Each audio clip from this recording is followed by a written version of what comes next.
Enjoy your Zoa. Oh, no applause? You're all fired. Hey, good morning, America.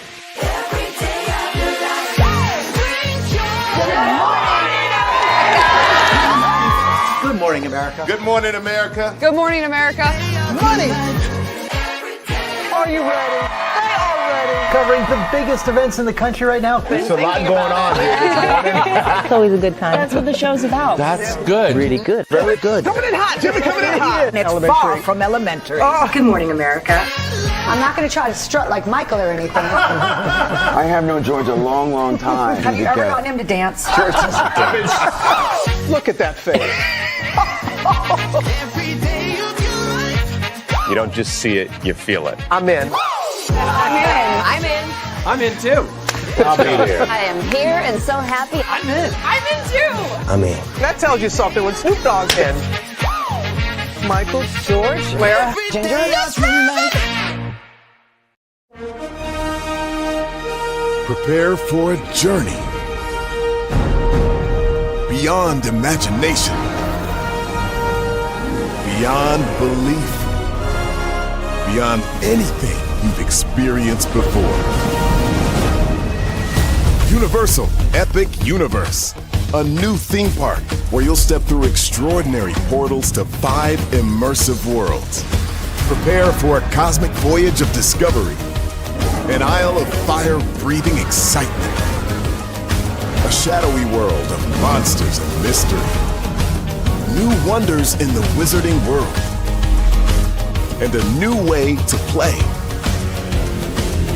Plus the splendor of a magnificent resort hotel overlooking the park. It's all new excitement at Universal Orlando Resort.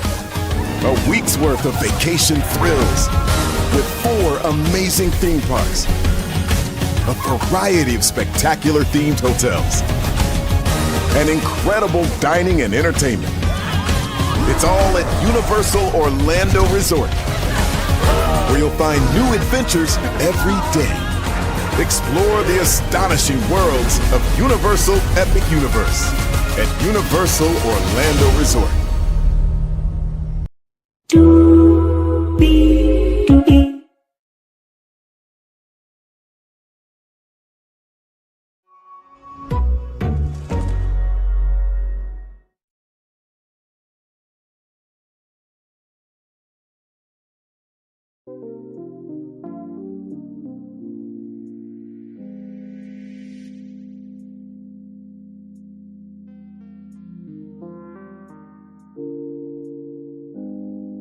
There we go. Hello to you,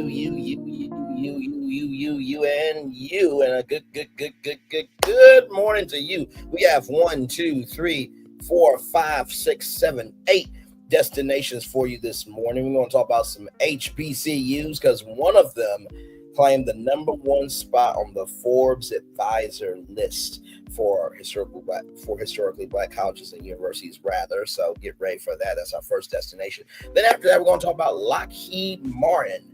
And for all you Universal Orlando fans, this could be good news for us. Stay tuned for that. General Motors is taking on the tariffs. Everybody remembers that Norway commercial that happened during the Super Bowl with Will Ferrell and Aquafina and also Kean Thompson. But Norway responded to that commercial. I have not seen it. Neither have you, but we're going to watch it together live, of course. The All Black National Convention is happening. Get ready for that. We'll talk about that. We got some some ex-African to talk about this morning. And y'all just trigger warning that this story is going to really piss you off. This destination is going to make you go there. So just to pre-warn you, that's why I made it the 5th destination. Then after that, we're going to talk about Peach Hetch, the defense secretary that released war plans in the Sentinel group chat to the point where the editor-in-chief of the Atlantic got the plans. We're going to talk about what's happened with him. Jackie Christie, and her daughter. My Lord, Chantel. We're going to talk about them. Everybody's talking about, so we're talking about too. And some business news. Health-Ade got bought by Generous Brands, but for how much? Ooh, wait till you hear how much. We got a lot to talk about. Higher is weighing lows available, but either way, we are live on tour. Let me take down this iconic intro here. You see that virtual tour background? Yes, you do. You hear that virtual tour music? Yes, you do. One thing to know, two things for sure, that over here on this channel, a lot happens early. Roll it. It's a new morning for America's family. Sun's coming up, so make it all that it can be.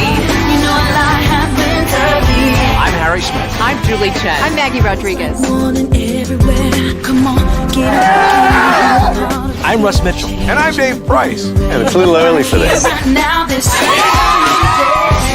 a new morning for America's family. Sun's coming up, so make it all that it can be.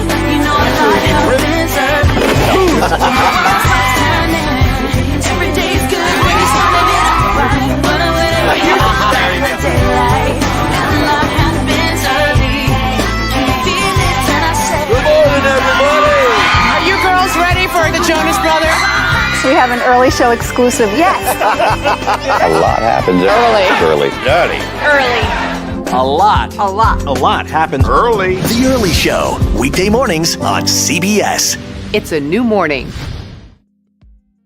Yes, it is a new morning. Julie Chen, Vincent, Russ Mitchell, Dave Price, Harry Smith, and Maggie Rodriguez. You are right on this channel right here. A lot happens early. Good morning, everybody. Hopefully all is well for each and every single one of you. Let's get to the getting and doing what we do, because we do have 1, 2, 3, 4, 5, 6, 7, 8 destinations for you all this morning. Here we go. Kick it off with some HBCU news, everybody. Here we go here. First of all, let me just give credit to rollingout.com right here. Celebrating 25 years of being a platform on to the next 25. And with that being said, here is here is the destination for you all this morning. This university crushed the #1 spot in HBCU rankings. Ooh, excuse me, sorry. Affordable tuition and exceptional graduation rates drives ranking success. Now, before I tell y'all, okay, it was not a HBCU in Ohio. It was not Philander Smith College. It was not UAPB, home of the mighty Golden Lions in Arkansas, my home state. But what was the university that got the #1 spot? Well, let's see who it is. Florida A&M University. Yes, indeed, has claimed the coveted top position in Forbes Advisor's comprehensive ranking of historically black colleges and universities, marking a significant achievement for the Tallahassee institution and its digital education initiatives. The recognition, announced in late June, celebrates FAMU's approach to making quality higher education accessible through innovative online programming that serves students nationwide while maintaining the institution's commitment to academic excellence. Breaking down FAMU's digital dominance, the Forbes evaluation highlights several factors that propelled FAMU to the summit of HBCU excellence. Chief among these achievements stands the university's remarkably affordable tuition structure, with undergraduate students paying just $5,785 annually. Wow. $5,785. That's basically a Pell Grant and some extra dollars. That's amazing. Wow. A figure that challenges expensive higher education costs in America. Beyond affordability, FAMU demonstrates exceptional student success metrics that underscore the institution's educational effectiveness. The university maintains an impressive 86% student retention rate. Come on, 86%, signaling robust academic support systems and student engagement strategies that keep learners connected to their educational journey. Perhaps most significantly, FAMU demonstrates financial responsibility that sets them apart from peers across the higher education landscape. The institution achieved the highest score for lowest student loan default rates among alumni, indicating that FAMU students not only complete their degrees, but also transition successfully to careers that enable loan payments. That is Amazing stuff there. Comprehensive online learning programs. FAMU's digital education portfolio spans high demand fields including information technology, sociology, criminal justice, and psychology. The university's innovative approach combines asynchronous coursework with synchronous learning opportunities and hands-on fieldwork, creating a hybrid model that delivers comprehensive educational experiences typically associated with traditional campus-based programs. The institution has strategically partnered with Ed2Go to expand its educational reach through open enrollment career training programs. Come on, level up the playing field. That's what's up. Demonstrate FAMU's commitment to serving diverse learner populations and professional development needs. Accessibility and flexibility for students. Working professionals find particular value in FAMU's educational framework, which accommodates demanding schedules while maintaining academic rigor. The university's flexible class scheduling enables students to balance career responsibilities with educational advancement, addressing a critical need in today's evolving workforce landscape. The institution further demonstrates its commitment to accessibility through a modest $30 application fee. And just a pro tip for all of you high school students: if you go to a college fair, depending on the fair, they will actually waive the application fee. Sincerely, they really will waive the application fee. So find your college fair wherever you can. I know they usually have a national HBCU fair.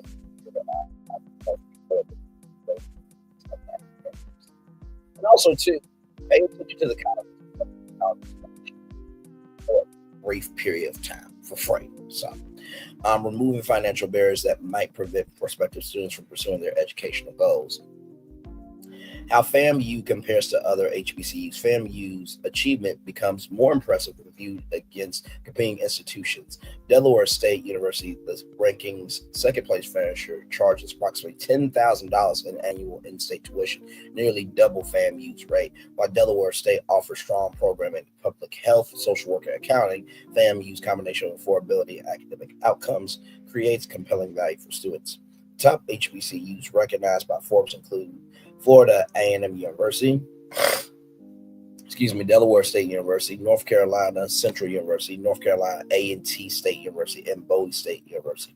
Tennessee State University earned recognition despite lower retention metrics, primarily due to exceptional financial aid coverage that addresses 170% of average tuition costs, demonstrating various pathways to educational accessibility. The future of online FAMU education. FAMU's recognition arises as virtual learning transforms American higher education, particularly following accelerated adoption of during recent global challenges. The university's success validates the potential for online education to deliver outcomes comparable to traditional formats while serving broader and more diverse student populations. This evolution particularly benefits HBCU students who often juggle multiple responsibilities while pursuing educational advancement. FAMU's model demonstrates how institutions can maintain cultural identity and academic excellence while embracing technological innovation. For students considering HBCU education, FAMU's achievement represents more than ranking success. It signals institutional commitment to student success, financial responsibility, educational innovation that prepares graduates for rapidly evolving career landscapes. Congratulations to FAMU for being number one.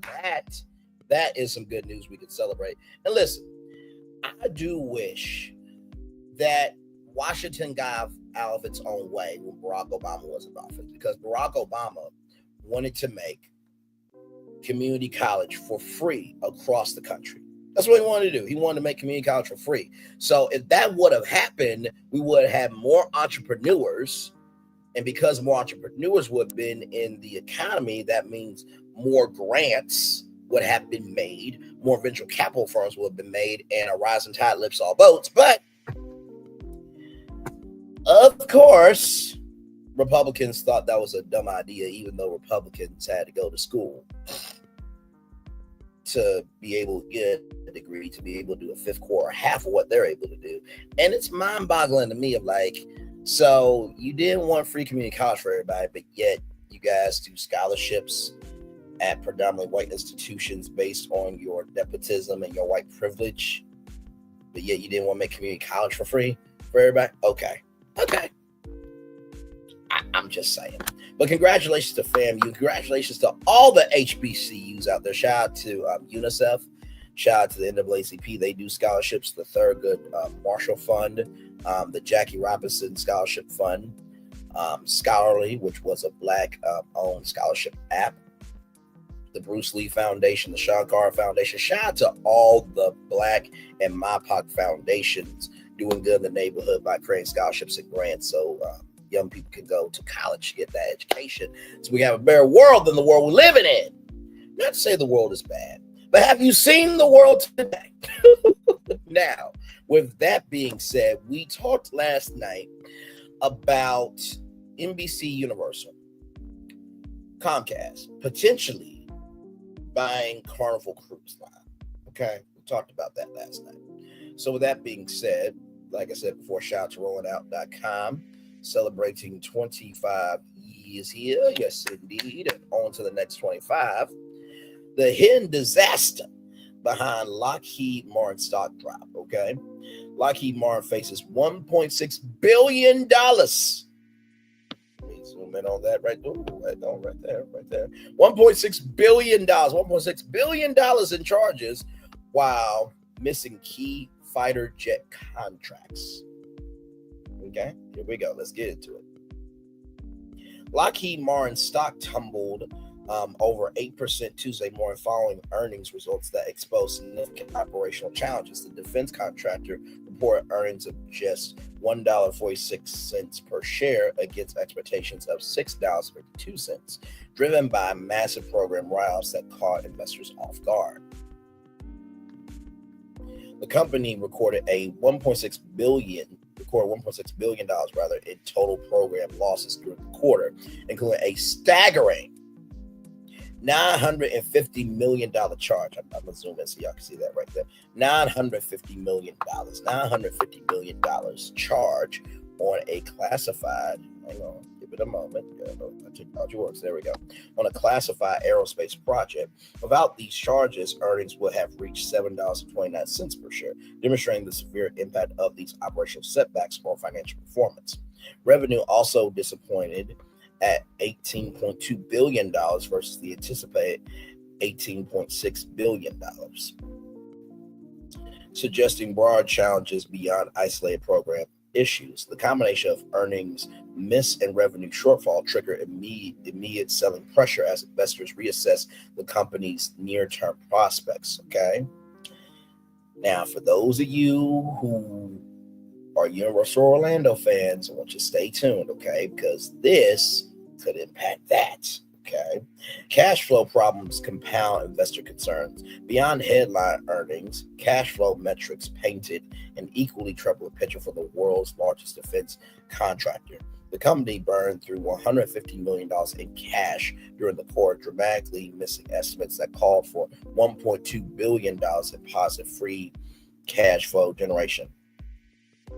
F-35 fighter jet delivery delays contribute significantly to the cash flow disappointment. These flagship aircraft represent a crucial revenue stream, and production hiccups directly impact the company's ability to generate cash from operations. The timing issue suggests potential supply chain or technical challenges affecting the program. So, the tariffs have been going on, right?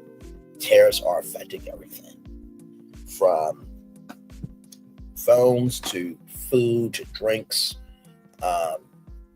Even to build, new Walt Disney World attractions, the parts, they got tariffs as well, right?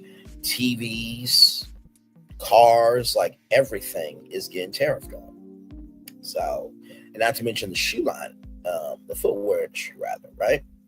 So the negative cash flow raises questions about dividend sustainability, and capital allocation flexibility going forward. While the company maintains a 3% dividend yield, persistent cash generation problems could pressure further shareholder returns. Future business pipeline shows weakness. Most concerning for long-term investors, Lockheed's book-to-bill ratio fell flat, just 0.8 times, indicating the company's the company booked less new business than delivered in the quarter. This metric serves as a critical indicator of future revenue potential and business momentum. None of the company's 4 operating segments achieved a book-to-fill ratio above 1.0x, suggesting widespread challenges across the entire business portfolio. The weak order intake reflects recent high-profile contract losses, including missing out on the new fighter jet program award to competitor Boeing.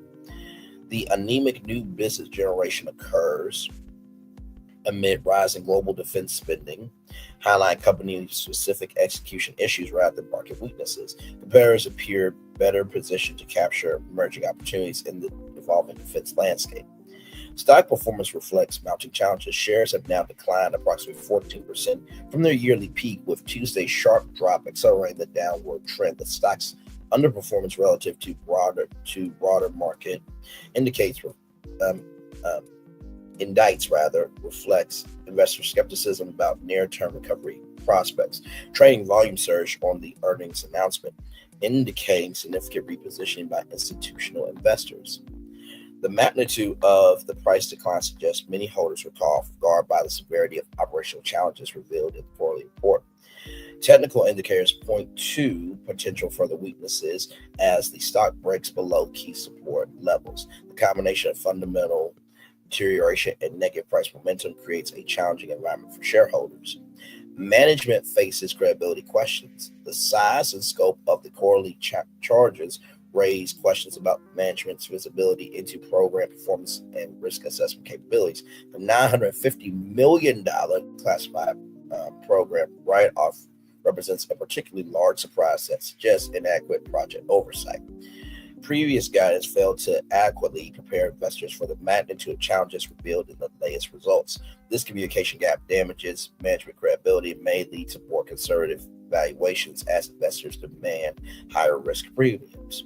The company's inability to secure major new programs while managing existing contracts poorly creates a double challenge for leadership. Restoring operational excellence while simultaneously winning new business requires significant strategic shifts. Recovery timeline remains uncertain. While one-time charges should theoretically not repeat, the underlying operational issues creating these write-offs require time to address. The weak order book suggests revenue headwinds will persist for multiple quarters even after cost overruns stabilize. The defense industry's long contract cycles mean today's weak bookings translate to reduced revenue years into the future. This extended impact timeline limits near-term catalysts for stock recovery absent major new contract wins. Investors seeking exposure to defense spending growth may find better opportunities elsewhere while Lockheed works through its operational challenges. The company's franchise value remains intact, but translating that into shareholder returns requires patience amid ongoing headwinds. Am I reading an article about Disney in the future? Management faces credibility questions. Stock performance reflects mounting challenges. Future business pipeline show weaknesses. Cash flow problems compound investor concerns. I'm just saying. Hang on, let me go back. I'm just keeping it a buck. With that being said, what do I think about this? I think that what ends up happening with companies is they get comfortable just doing what they do and they're not willing to diversify themselves. I learned this from my man Bishop. Diversification accessibility determines the company's rise or demise, right? So if Lockheed Martin has been doing the same thing for years and been getting the same long-term money, okay, why expand? If it ain't broke, don't fix it. But the problem is eventually the light bulb goes out. So if you don't change that light bulb, then you stay in the dark, right? So with that being said, I want to bring up this man right here. His name is Theme Park Brandon, and he is going to say something about Lockheed Martin here. So I want us to tune to this. Anything, and people can just, they can build a bridge right across from the parking lot over to anything. I think that's a very smart move for Universal, and this land, to my knowledge, is not occupied by anything, and people can just, they can build a bridge. Give me a moment, though. Let me refresh this.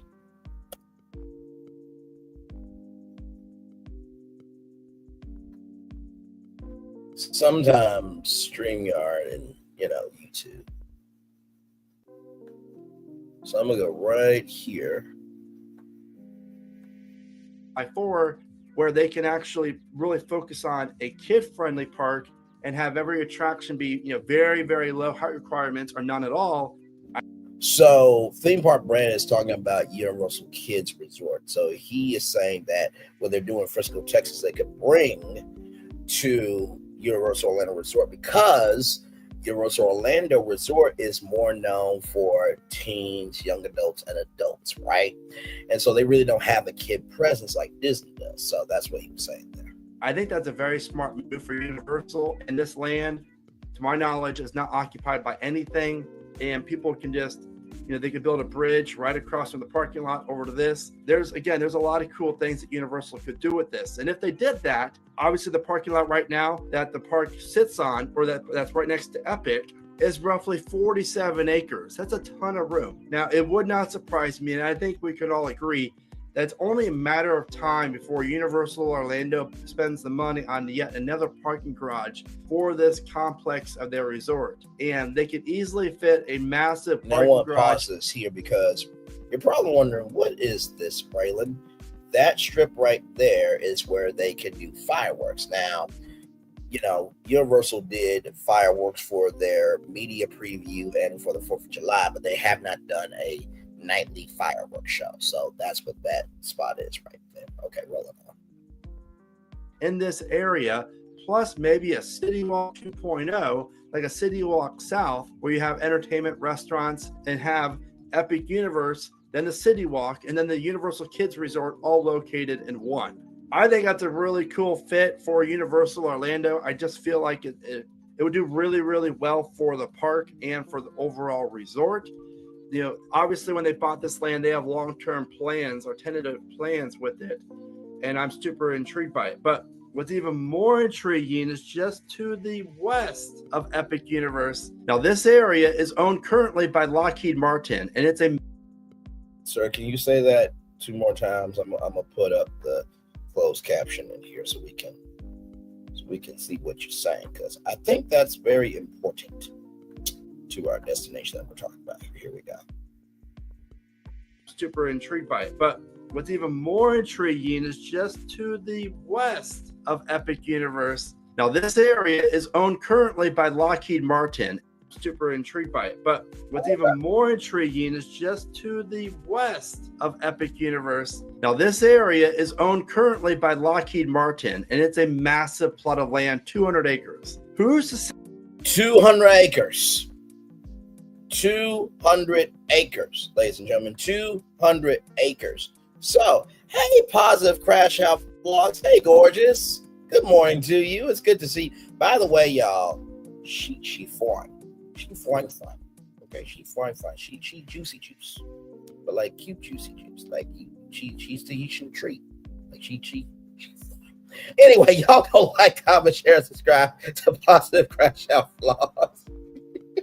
Keep your eyes on the road, damn it. Anyway, 200 acres right there. So I want to go back. So that could be a whole nother park, right?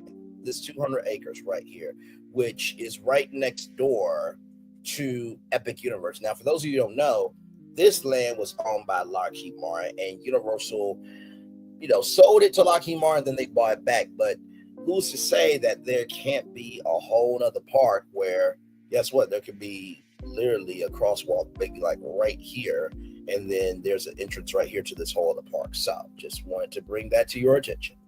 Martin, and it's a massive plot of land, 200 acres. Who's to say down the road, Universal decide to approach them and say, hey, you know what? We want to buy this land. It fits within our portfolio. It's right next to Epic Universe. Technically, Universal can fit 2 Epic Universes inside of this piece of land. That's how big it is. Now, again, will they?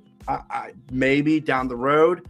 But this area, again, is so intriguing for the future of Universal Orlando, because essentially they could be building the new kids resort plus build a new major theme park on this plot of land with some more hotels and everything else. Like there's a lot to be excited about for this. And speaking of Epic Universe, if you're planning on going to Epic Universe, you're going to want to check out my ultimate guide to the park, where I share with you 25 must-know tips for you to have the best day possible at this world-class theme park. With that being said, please let me know your thoughts on the future of Universal and my predictions. I want to know yours as well. And as always, guys, thank you so much for watching. Remember to smile today, think positive, and keep riding coasters. Thank you, Theme Park Brandon. Appreciate you. Good. Imagine great job there. So, like I said, that could be. Listen, I just tell the truth. That's all I do. And see, you're not denying anything I'm saying. You see that? See, this is how you really know people play on your top, as the young people say. I said everything that I said, and she did not deny one word of it either. Okay, listen to what they don't say. Okay, all right. So that being said, to all the Universal Orlando fans, that report from rollingout.com could help Universal Orlando buy that 200-acre plot of land and be able to expand Epic Universe. Okay, you see, she keeps laughing because she know I'm not lying. You see that there? You see that there? All right, let's roll on to our next destination from General Motors, everybody. Also, this story comes to us from right here, rollingout.com, everybody. Yes, indeed. Shout out to them. 25 years on to the next 25. Here we go. General Motors battles tariff tsunami. Automaker beats Wall Street expectations while absorbing $1.1 billion of tariff costs and maintain full year guidance. Okay. General Motors report a stronger than expected second quarter earnings Tuesday, demonstrating resilience amid ongoing trade tensions that have imposed significant costs on the automotive industry. The Detroit automaker beat Wall Street estimates despite absorbing $1.1 billion in tariff-related expenses during the quarter, maintaining its full-figure guidance while implementing strategic measures to mitigate future trade policy impacts. Okay. The company posted adjusted earnings per share of $2.53, surpassing analyst expectations of $2.44, while revenue reached this child. If I had this, y'all would not know me. I would not know y'all. $47.12 billion. That's the revenue. Let me zoom in on that. $47.12 billion. That's $47 billion. $120 billion. If that dropped in my bank account, one love, much love, all love. I feel the love, and I send it right back to you. Bye, everybody. And in straight, that would be happening right now. But unfortunately, I am not there, and neither are you. So that's why we're here spending time together. See, isn't that nice? Well, it's not nice that neither me or you have a fifth core or have that money, but it is nice that we are spending time together. Like, comment, share, and subscribe. Glad to have all you here. Yes, indeed. Compared to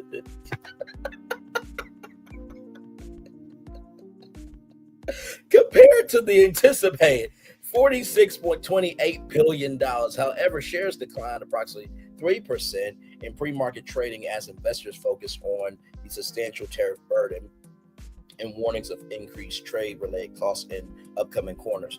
CEO Mary Barra emphasized the company's efforts to position itself for long-term profitability while adapting to evolving trade policies and technological landscapes. The automaker continues to navigate the complex intersection of domestic manufacturing capabilities and global supply chain dependencies under the current trade environment. General Motors absorbs massive tariff impact. The automaker confirmed that the tariff-related costs reached $1.1 billion during the second quarter, with company officials warning that the third quarter impacts are expected to exceed current levels. The escalating costs reflect the ongoing effects of the 47 administration's 25% levies on imported vehicles and automotive components.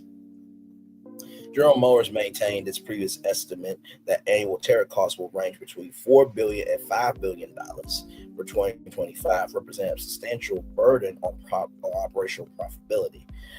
You know what's really interesting about all this?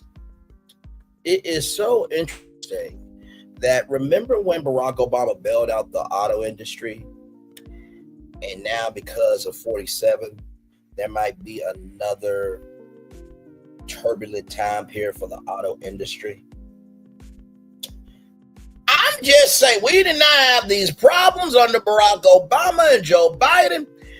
And before anybody says, Braylon, you need to stop that. This goes past Democrat and Republican. At this point, we're talking about human beings, okay? Those two human beings did not cause a fifth quarter or a half of the problems that 47 is causing. Y'all not going to sit up here, okay, and make it rain, make it drizzle pee and call it rain. Y'all not going to do that in my face today. Oh no, you're not doing it. Not here, not there, not anyway. Braylon Lee, I am. Okay. Shout out to Dr. Seuss. Anyway, moving on.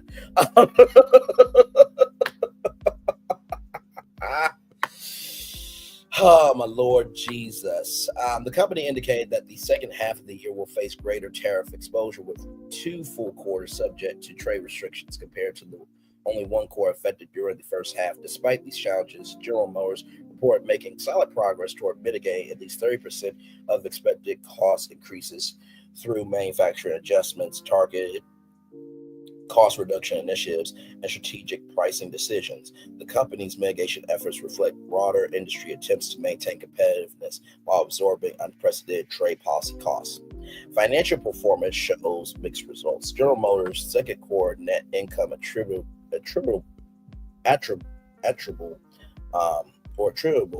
to stockholders fell 35.4% to $1.9 billion from $2.93 billion in the previous year, reflected the impact of tariff costs and operational adjustments.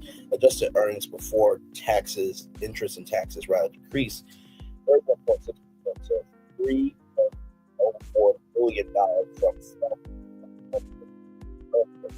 though still exceeding analyst estimates of $2.89 billion. Revenue declined 1.8%. 1.8%. I was just talking about billions of dollars. So, okay. Compared to $47.9 billion, there we go, in the year ago quarter, marking the company's first year-over-year revenue decrease since the fourth quarter 2023. The decline represents the largest annual revenue drop since the fourth quarter of 2021, highlighting the significant business impact of current trade policies.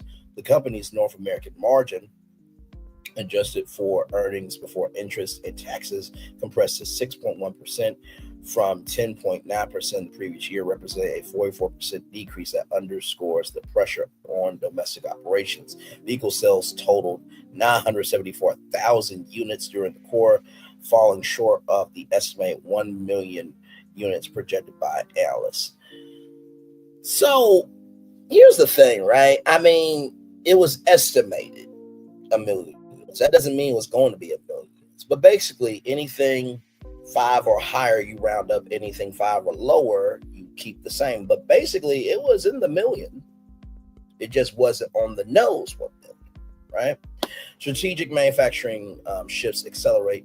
General Motors has announced a $4 billion in investments across several American manufacturing facilities as part of a strategy to reduce tariff exposure and strengthen domestic production capabilities. The initiative includes relocating or expanding production of 2 vehicles previously manufactured in Mexico to United States plants. You know, it'll be really, really good. I'm going to show y'all something real quick. And don't worry. Like I said, we do this all the time where I will bring up something that will help magnify the destination that we're at. Let me bring this up.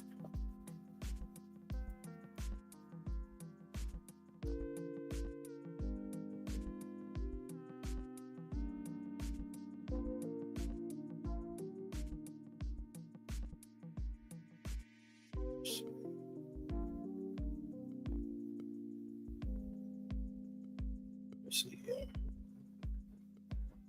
So this car right here was the Chevrolet Cruze. Enter beautiful AI. Now, Okay, this it's an AI powered right here was the #1 selling compact sedan in North America. And this was built in Lordstown, Ohio. So we're going to watch just a little bit of this, okay? Just a little bit.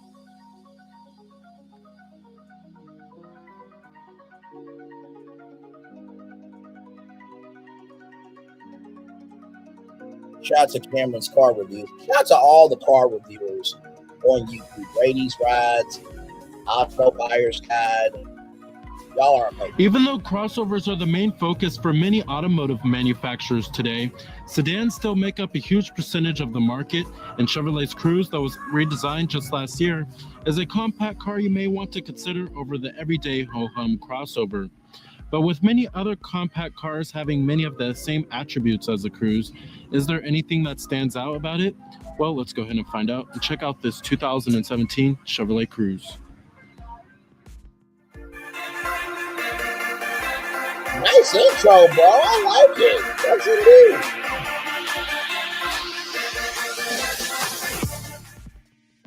Now, the Cruze here follows the trend in the automotive market of having a stylish exterior design, and you'll find this on many other compact cars, especially the Honda Civic, Mazda 3, and the Hyundai Elantra.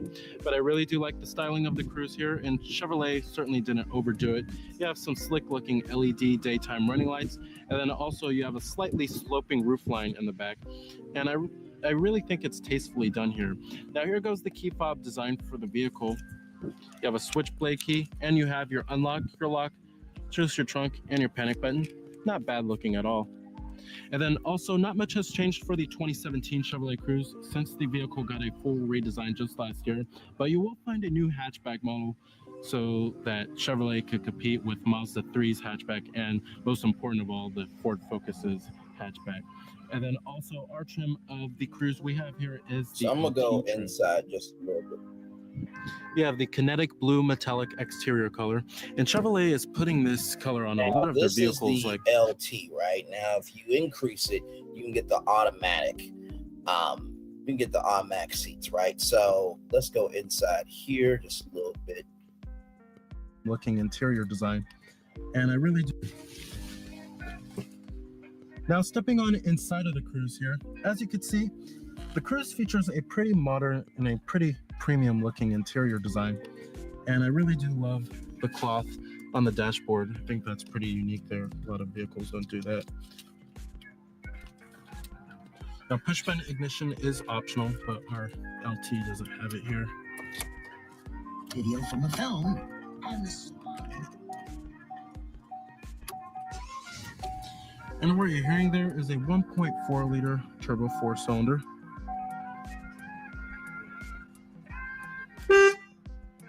Coming to your transmission, you'll find a 6-speed automatic transmission with lower gear selection. This vehicle is in demonstration mode, connected by OnStar's high. When you put the vehicle into reverse, this will display your rear view camera with guidance lines, and you also do have trajectory, which is nice. Yeah, you can also turn the guidance lines. For example, the Hyundai, not the Hyundai, but the Toyota Corolla does not have guidance lines.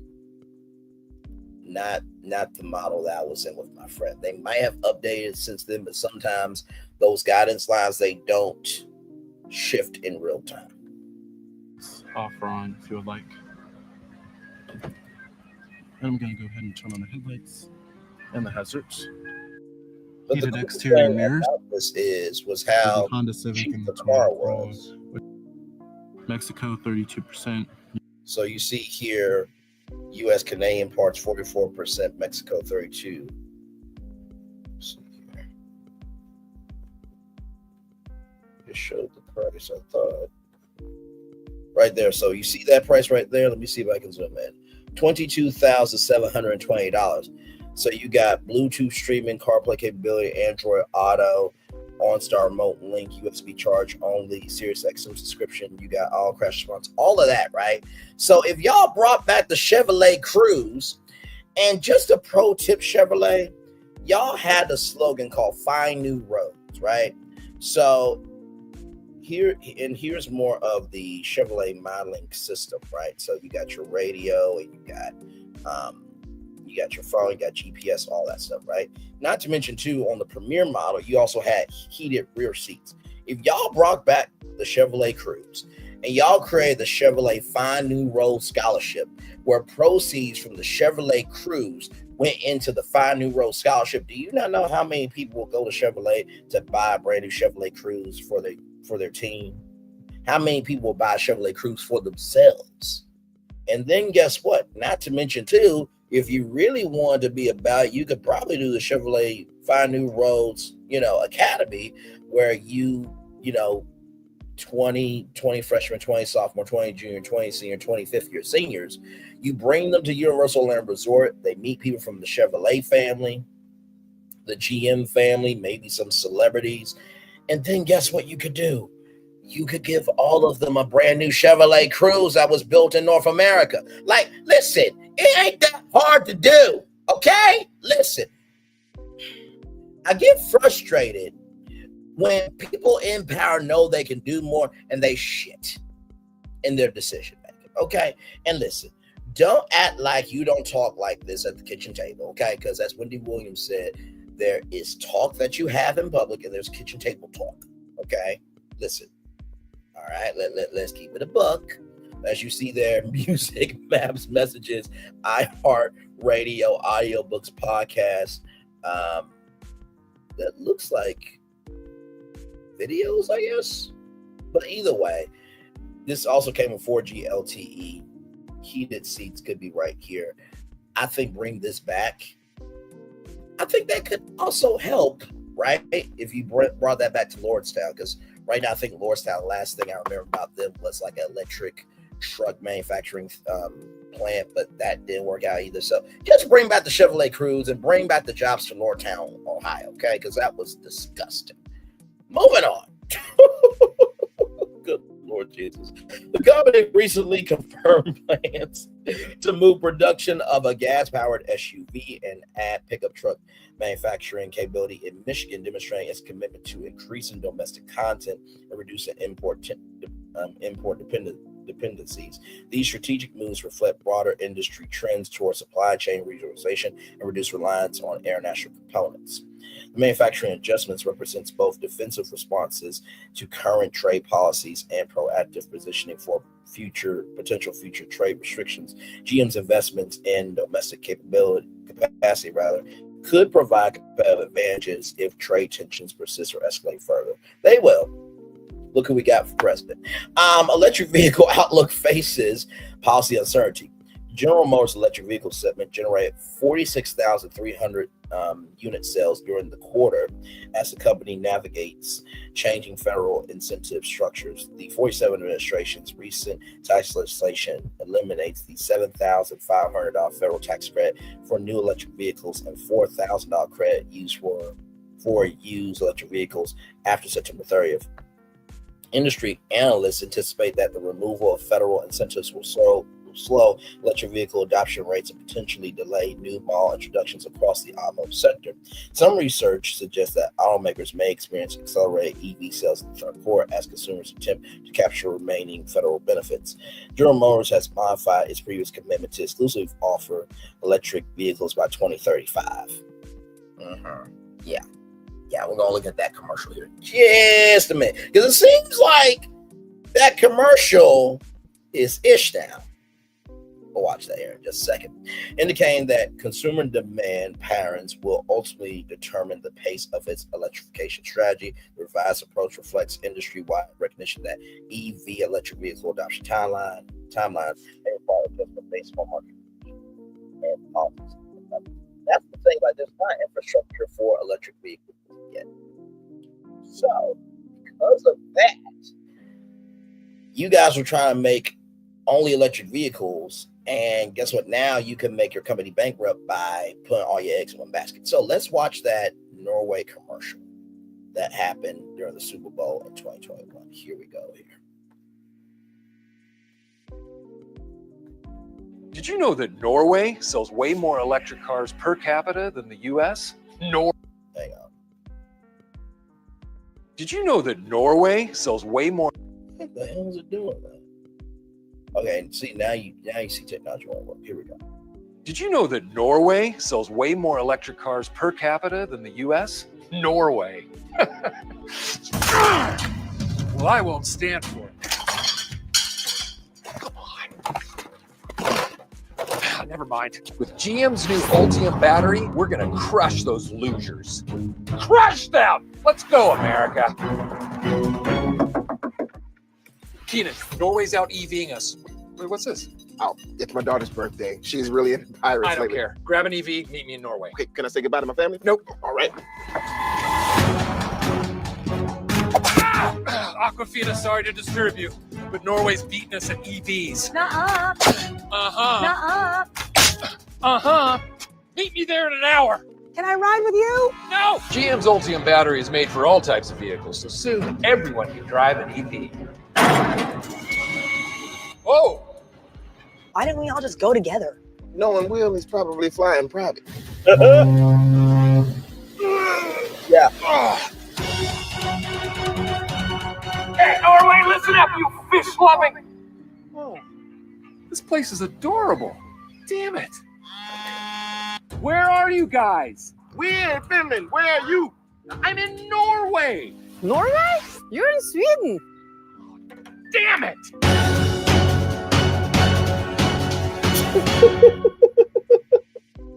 Norway, coming for you. No way, Norway. Knock, knock. It's America. And we're gonna punch you in the face. Norway, gonna destroy you.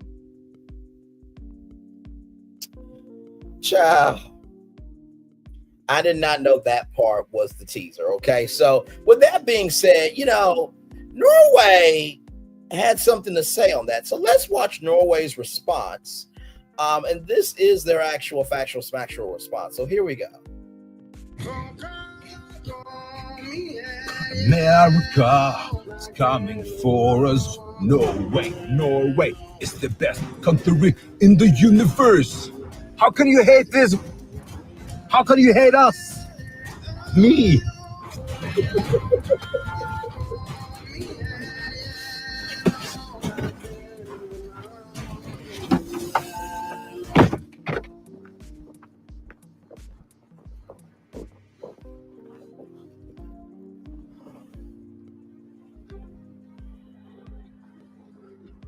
You want to punch us in the face? You want to do this to us? To me? To the world?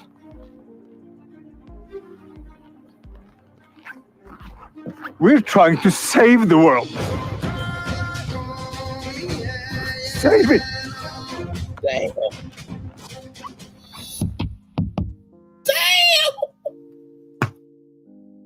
First of all, Norway, well done to you. Well done. Well motherfucking done. See, this is what I loved about the commercial. Let's see here. Laughing emojis. I need a new car. Have a great day. Have to jump on me. All right, gorgeous. Feel free to come back anytime. Love you, value, and appreciate you as always. Thank you so much. What I loved about that commercial was the fact of they weren't matching the energy. They were saying like, y'all, we're trying to save it. And then they showed off the fact that they're the #1 electric vehicle manufacturer. Like, that's how you fight, okay?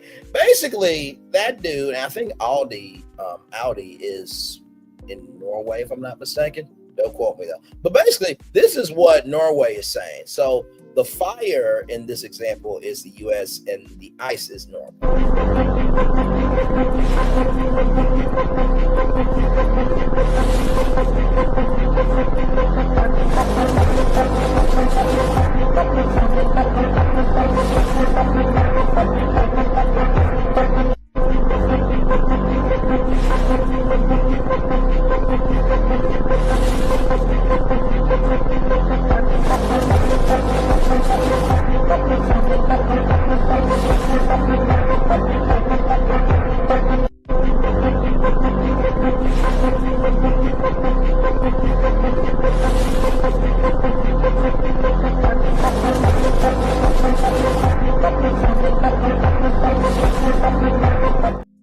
That's basically what Norway was saying, okay? Good Lord Jesus. So we'll see what happens with the EV revolution in years to come for sure. All right, y'all. Whoa, you thought those were all the destinations I got for y'all? Oh, no. We went to 3 destinations so far. We got 4, 5, 6, 7, 8. So we have 1, 2, 3, 4, 5 more destinations to go. Yes, indeed. There's. Let me get this up for you all.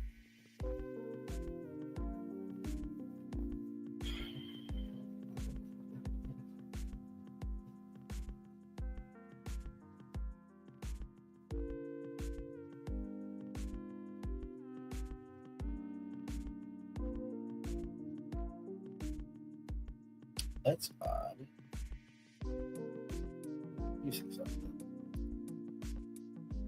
So if I type in this.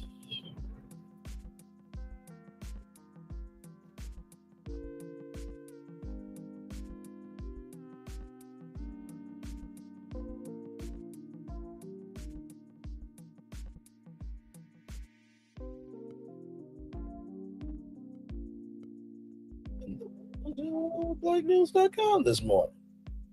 Working just fine.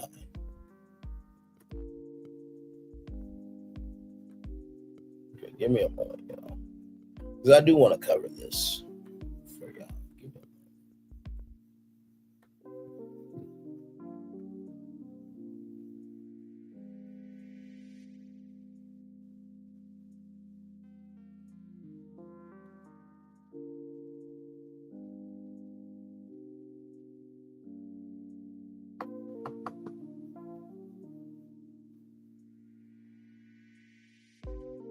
So here it is here, y'all. This is the All Black National Convention. It's a 10-year celebration that's happening here. This is from Dr. Boyce Watkins, right here. Looks like a video was supposed to pop up. But National Business League, founded in 1900 by Booker T. Washington. Join us August 21st through the 23rd. Join us for a special edition of our annual All Black National Convention as we unite under the banner of a unified Black business agenda with these esteemed partners of the National Alliance for Black Business, NABB, the National Black Business League, NBL, celebrating its 125th quacentennial anniversary, the World Conference of Mayors, WCM celebrating 41 years, the National Black Chamber of Commerce, NBCC, marking 32 years, the Black Business School, marking its 10th anniversary, and the National Alliance for Black Business, NABB, marking 3 years. Expected attendance over 2,500 delegates, including CEOs, small business owners, government leaders, global mayors, investors, and studentpreneurs. And I'm sure that there will be plenty of entrepreneurial content creators as well at this conference.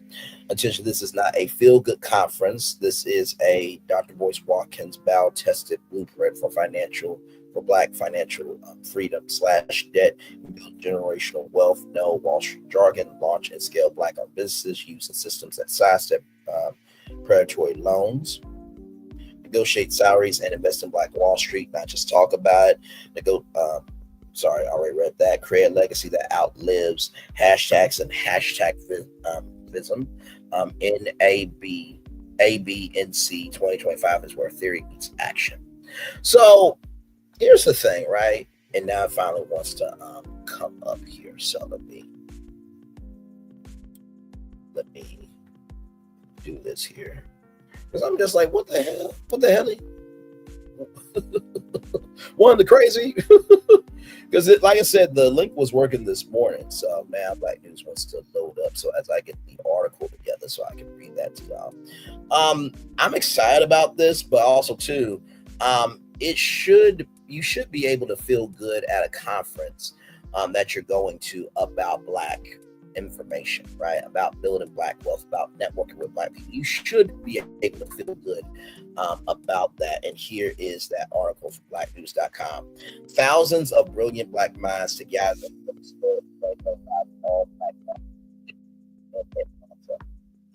Annual All Black National Convention, ABNC, returns for its landmark 10th anniversary, bringing together thousands of intelligent Black professionals, business owners, and thought leaders from across the globe. This historic gathering will take place August 21st through August 23rd, 2025 at the Hilton Atlanta Hotel in Atlanta, Georgia. This year's convention marks a momentous partnership between the All-Black National Convention and the Black Business School and the legendary National Business League, founded by Booker T. Washington and led by Dr. Ken Harris, which celebrates its 125th anniversary in 2025. Together, these two powerhouse institutions are united to shape the future of Black economics, politics, and family legacy. The 2025 ABNC promises dynamic main stage sessions, electrified panels, and intimate workshops covering topics like cryptocurrency and the evolving digital economy, restoring the Black family, and nurturing healthy relationships, Black politics, DEI, the 47th era, thriving amidst economic uncertainty and building intergenerational wealth, strategies for launching, scaling Black-owned businesses. Dr. Boyce Watkins, founder of the Black Business School and architect of the All-Black National Conference, says it's very important that our people solve our own problems and build a future that we choose for ourselves. Thousands are expected to attend this 3-day experience, forging connections, building businesses, and laying the groundwork for a stronger, more self-determined Black community. To learn more, register, or explore sponsorship opportunities, visit allblacknationalconvention.com. For press inquiries, contact Teresa Kennedy at teresa@boycewatkins.com. So yes, indeed there. So as you can see here, day one, welcome to Atlanta Day, Thursday, August 21st, 2025 from 8 a.m. to 9 p.m. Eastern. Day two, Pan-African Day, Friday, August 22nd, 2025, 8 a.m. to 1 a.m. Eastern Standard Time. So all day celebration there. The Booker T. Washington Day, Saturday, August 23rd, 2025. 8 a.m. to 1 a.m. Eastern. So for your tickets,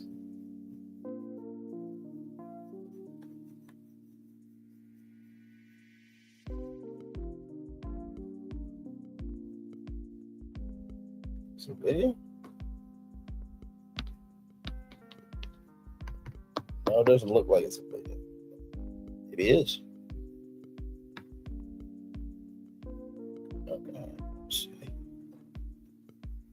All right, so here is the tickets here, y'all. So general access, $149, includes full access to the 125th ABNC NBL conference. All receptions, 3 meals. So welcome reception Thursday, Black African Thai Awards Gala or Gala. Saturday, then Afterglow Saturday as well. Friday, you get to go to luncheon, access to all networking social mixers, full featured mobile app profile with advanced networking capabilities. So probably a QR code where you can like scan each other's phones, or you can put your phone against somebody's phone and exchange digital business cards there. Digital access to conference materials and session recordings are already seeing reserved for select sessions and events. Deluxe welcome kit and conference materials. All receptions include meal, cash bar, and DJ general ticket. Also includes access to convention speaker sessions and breakouts. So there you go there. Now, for the VIP access ticket, that's $299. That includes everything in general admission plus this here VIP digital experience, economic elevation circle, private fireside chat with Dr. Boyce Watkins, digital workbook, downloadable interactive economic elevation circle workbook with reflection questions and legacy mapping exercises, VIP digital swag bag, lifetime access to the following courses: Black Money 101, which the value of that is $1,299. The Dr. Boyce Watkins Debt and Credit Mastery Program, $249. Dr. Boyce Watkins Financial Juneteenth Investing Masterclass, $499.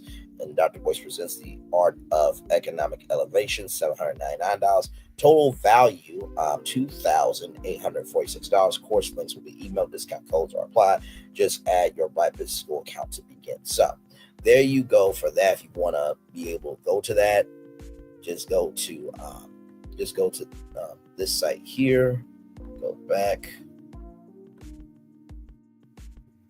So just go to blackfinancialliteracystore.com, and when you go, And by the way, that's Dr. Boyce Watkins' website. When you go, just click this here. It'll take you here, and then get your tickets. All right, there is that there. All right.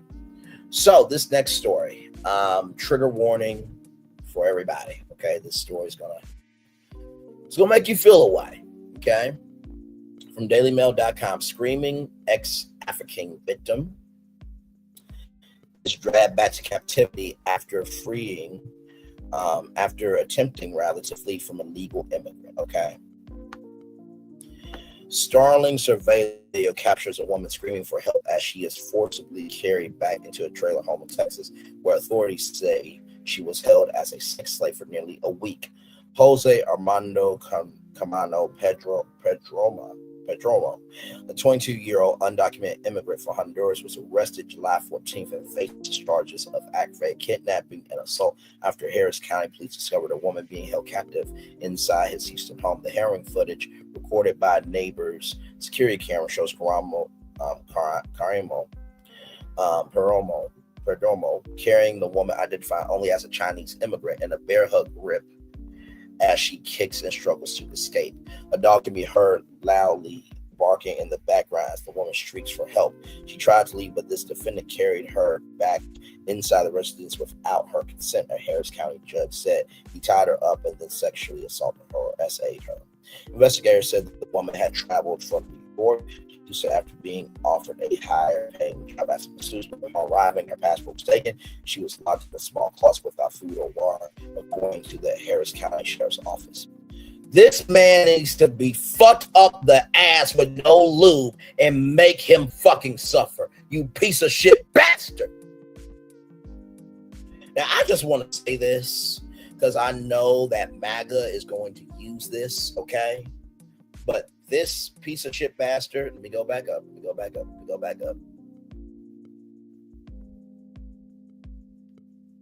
Right here.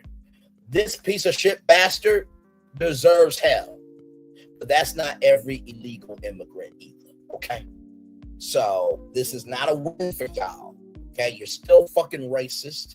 You're still fucking trifling. You're still fucking disgusting scum. You're still bigoted. You're still sexist. You are still everything else. Y'all president has a disease where red blood cells can't get to his heart. But yet he's the healthiest president of all time. That's y'all president, okay? So this piece of shit bastard deserves hell. But that is not every illegal immigrant, okay? Moving the fuck on. And then here's the footage here. Just fucking sick. Just fucking sick.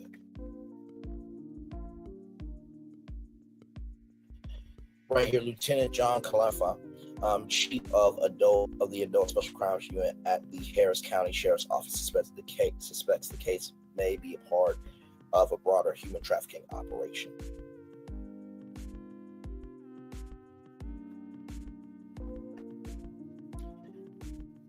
After at least 5 days in captivity, she managed to escape the closet and run from the trailer. However, Carmo Pedromo caught her outside and dragged her back inside, concerned neighbor Ladorn. As soon as I drove out of the fence at work, I called 911 to report a possible child abduction, the neighbor told ABC 7.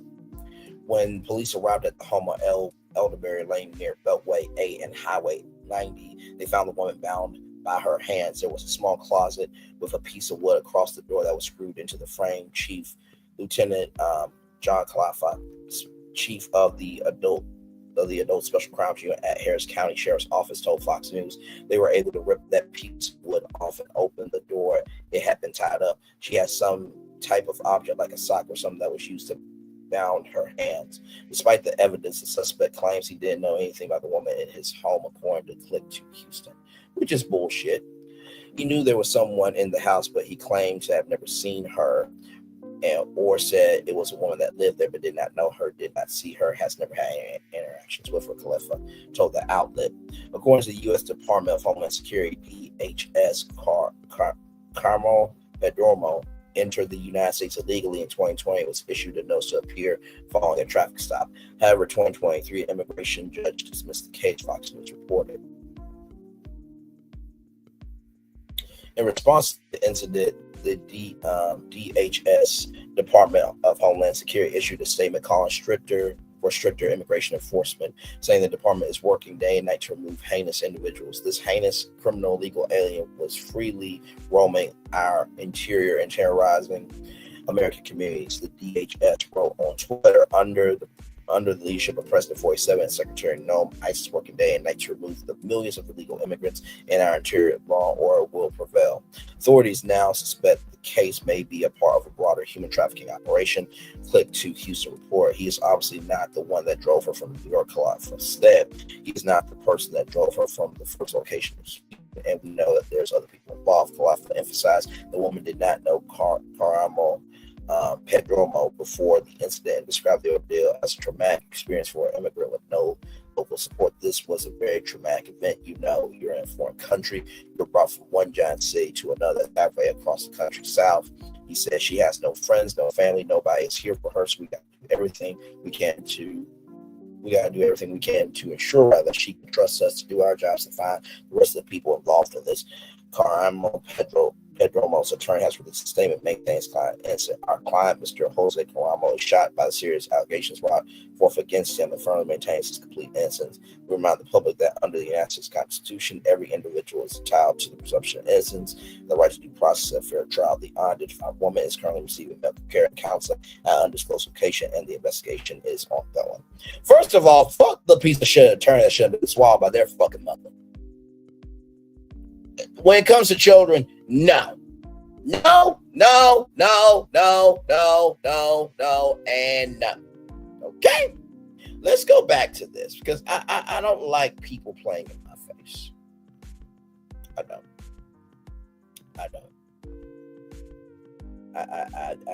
just don't. And like I said, surveillance video captures a woman screaming for help as she was forcibly carried back into a trailer in Texas, right? And not to mention, they discovered that woman being captive inside his Houston home. So what the fuck was that statement for? He tied her up and then sexually assaulted her. He's guilty as fuck. What does he need a criminal trial for? He's not presumed innocent until proven guilty. He's guilty. The fuck wrong with you? I mean, I know attorneys will accept anything to have a check, like the dumbass Diddy team, but come on now. Let's roll this. Has your home been affected by the recent storms? Call the Home Pros at Campo for a free storm damage assessment. Our estimators will work with your insurance company to return your home to its pre-storm condition. Visit. And that is where we start this evening on KPRC 2 News at 5. I'm Keith Garvin. Good evening. I'm Daniela Guzman. We'll only on 2 tonight. Chilling surveillance video captures a Honduran national dragging a Chinese immigrant down the street in Northeast Harris County. Tonight, that man is accused of aggravated kidnapping, and investigators believe he's part of a much larger human smuggling and sex trafficking ring. KPRC 2's Bryce Dewberry is live on Elderberry Lane on the northeast side where deputies made that arrest. Bryce. Keith, Daniela, investigators tell me that this Chinese immigrant came to Houston from New York looking for a better job and better pay in the massage industry. But when she got here to Houston, someone stole her Chinese passport and she ended up locked in a closet of this mobile home behind me. Then investigators say that this surveillance video that we're about to show you helped them be brought to this location. It is disturbing. Take a look.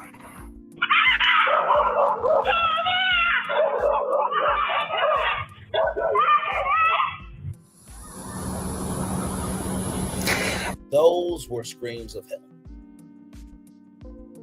And the fact that this piece of shit bastard or bastardess, I don't care if it's a male attorney, female attorney, transgender attorney, I don't give a fuck.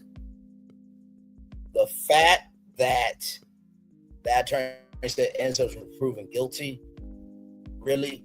If that was your dog, would you be saying the same shit? See, this is the fucking thing I can't stand. God forbid if it happens to you, but you don't give a fuck about anybody else but your fucking damn self. Let's roll on. That is video from Monday, the 44-year-old woman being carried down the street here after she tried to run away. Tonight, 22-year-old Jose Carcamo, a Honduran national in the country illegally, is in the Harris County Jail with an ICE detainer. The Harris County Sheriff's Office got called here because of that video. They found the woman locked in a closet of this trailer with a board screwed across the door. The woman told investigators she'd been held captive for at least 5 days, maybe longer, and she didn't remember the last time that she ate. She also claimed that Carcamo sexually assaulted her multiple times inside of that trailer. And she came from New York before that. Her first stop in Houston, though, is where investigators say she had her Chinese passport stolen, and that's a location that investigators are still trying to figure out. But the suspect told investigators when questioned here that he had no idea who she was. But using that video, they were able to connect him to her, and now they are looking for additional victims as well as suspects. We believe there are more people involved than just him. He obviously is not the one that drove her from New York. This is a very traumatic event. You know, you're in a foreign country, you're brought from one giant city to another that's halfway across the country south, and she has no friends, no family, nobody is here for her. So we've got to do everything we can to ensure that she can trust us to do our jobs and find the rest of the people that are involved in this. So this evening, deputies tell me that she is safe. She's being housed in an undisclosed shelter for her safety. And investigators tell me that that woman did have a cell phone, but it didn't have any service. So they're trying to use any potential location information to track back other places that she may have been or people that she may have been connected to. But investigators really need your help with this one. If you have any information, again, about that suspect or suspects possibly connected to this location here on Elderberry Lane, the Harris County Sheriff's Office or Crime Stoppers wants to hear from you. We're live in Northeast Harris County. I'm Bryce Newberry, KPRC 2 News. It's terrible to hear those screams. All right, Bryce, thank you. Thank God there are still good people in the world. Sincerely. Here is from ABC 7 Eyewitness News in New York.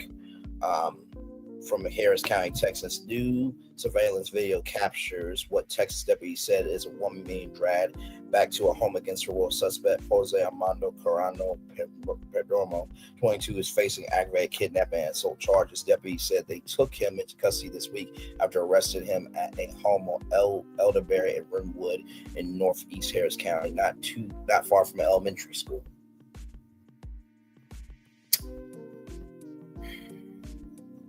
This motherfucker lived by elementary school.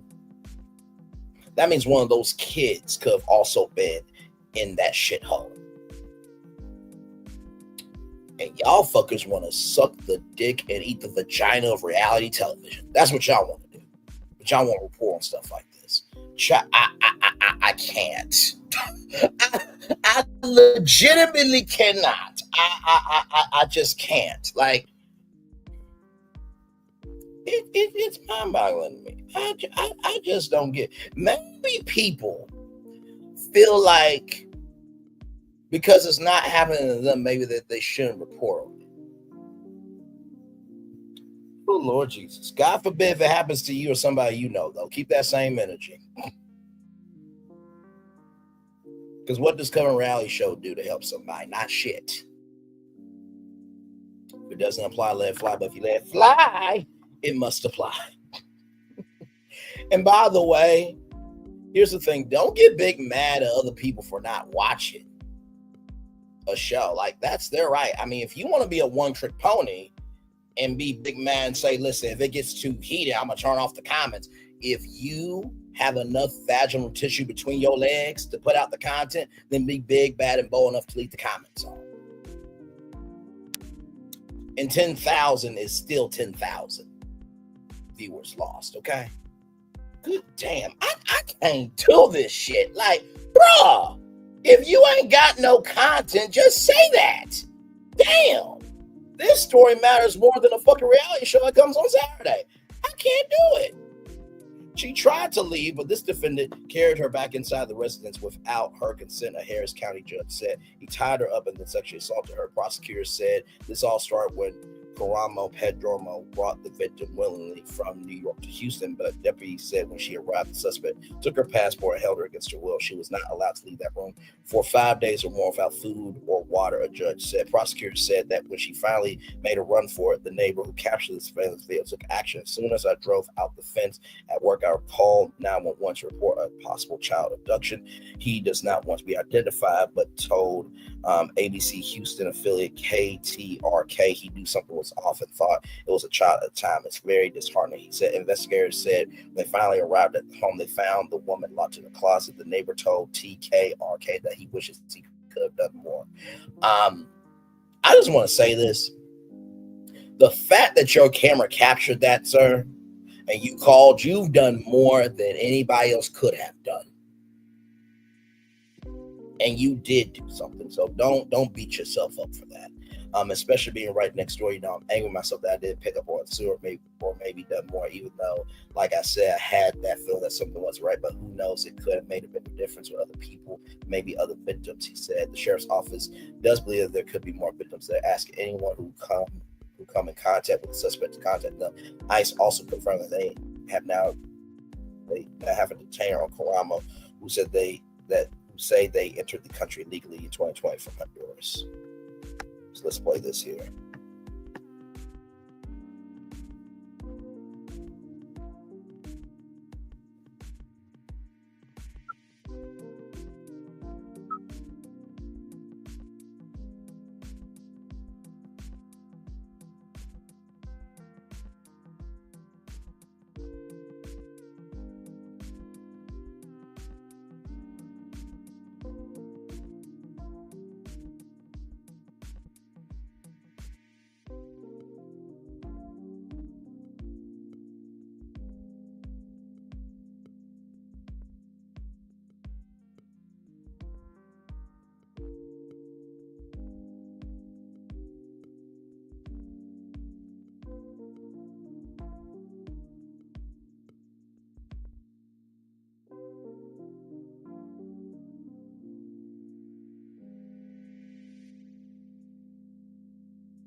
Hang on, y'all. Give me one moment. Hang on. Because it said lost the audio. Give me a moment. And like I said, people can do what they want to do, right? But please, for the love of God, have some brain cells to form a brain to recognize the world is bigger than you. Sincerely. I can't do it. Like, you want to shade people who ain't watching the show. That's their right. And plus all of that, why would you review a show and watch a show that brought you so much hell to the point where you want to leave the sector? I don't get that. That's having the black audacity, black proxy, and black imagination to just do what you want to do and think nobody has the right to respond. But anyway, let's keep going. If it doesn't apply, let it fly. But if you let it fly, it must apply. Here we go. Well, tonight we're getting a closer look at what prosecutors say was an alleged kidnapping and assault in Northeast Harris County. They say it happened on Elderberry and Rimwood. That's also where deputies say they arrested the suspect. Jose Armando Carcamo Perdomo was taken into custody this week. ABC 13's Brianna Willis is live at the Harris County Courthouse with the latest on this terrifying story. Brianna? Yeah, Gina, Carmarco appearing here on those assault and aggravated kidnapping charges. Today, I actually spoke with a neighbor who captured this disturbing surveillance video, which deputies say shows a woman being dragged back to a home after trying to escape.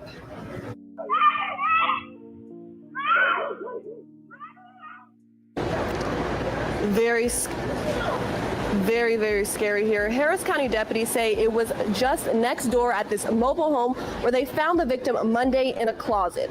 The woman says she willingly came to Houston from New York, but when she arrived here, prosecutors say Carmarco Perdomo locked her in a room for 5 days without food or water.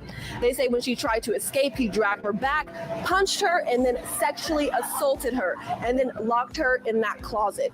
We spoke with the neighbor who called 911 after seeing this surveillance video. He didn't want to show his face, but he says he is still in shock that this was happening in his neighborhood.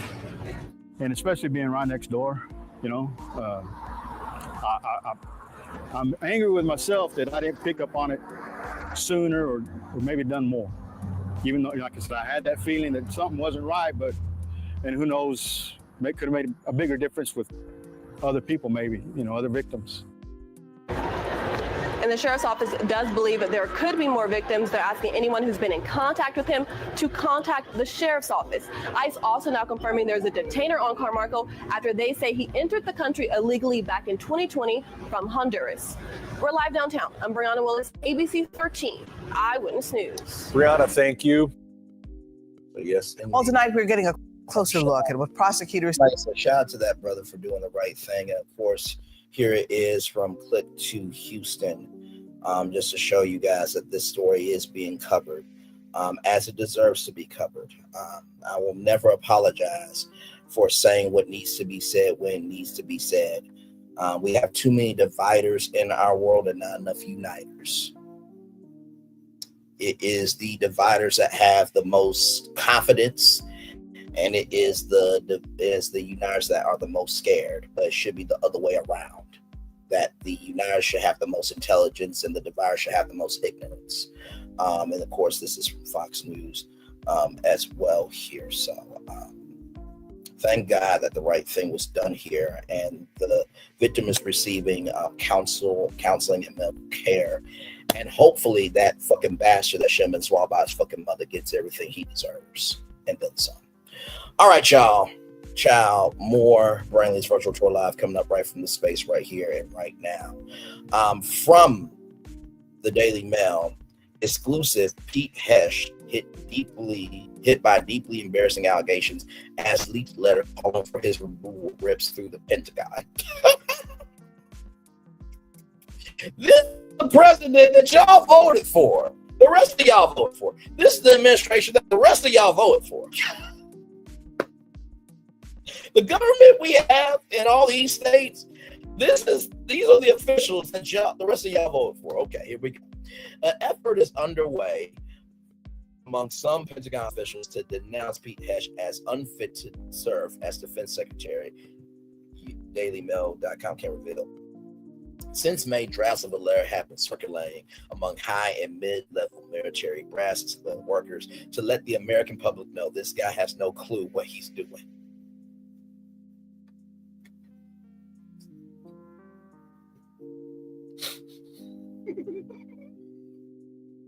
But yet Tulsi Gabbard, the director of national intelligence, Tulsi Gabbard and intelligence should not be in the same sentence, okay? Said that Pete Hesh committed no crimes. Oh my God. One of them told DailyMail.com, Sean Purnell, the department's chief spokesman, came to his boss's defense, characterizing the letter as house intrigue or sensationalized mainstream media gossip that he says Americans don't care about. Oh no, we do care about the fact that our officials in government actually know what they're doing. We do care about that action.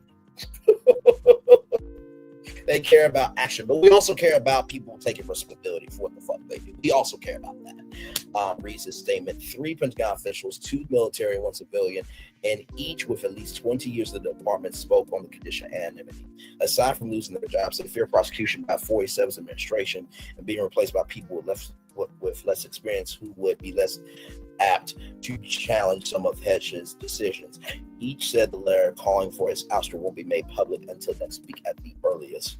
They describe its contents in the meantime, with complaints ranging from politicized decision-making to department-wide dysfunction, low morale, and climate paranoia driven by what they describe as Hesh's obsession with rooting out dissent.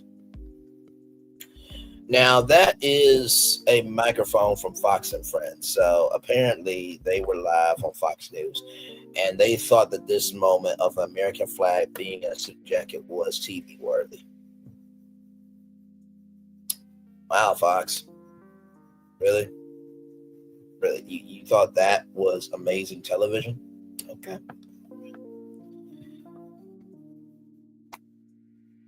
This is the defense secretary right here.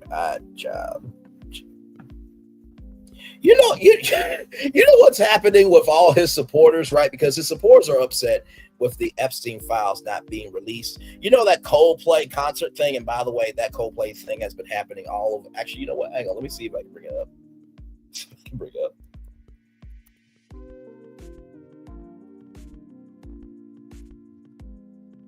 Now, when I show y'all this, I saw this. I'm just like, you know what, Philly, your ass ain't right. But I love it though.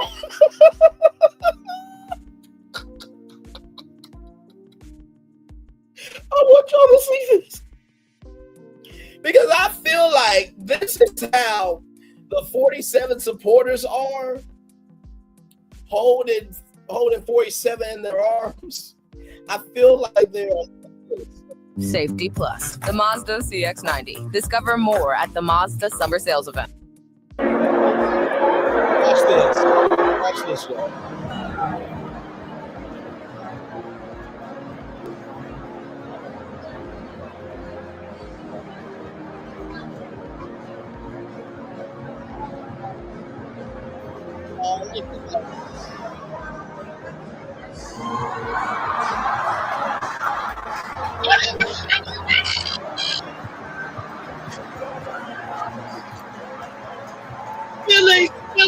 Philly, sound like Philly to me.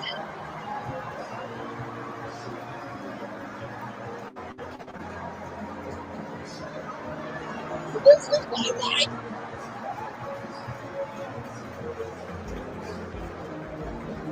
Oh my God.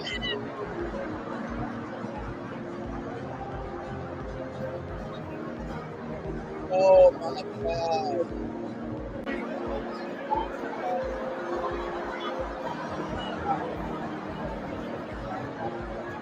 To show y'all that, and I feel like, and look right here, right, hang on, where is it? Right here.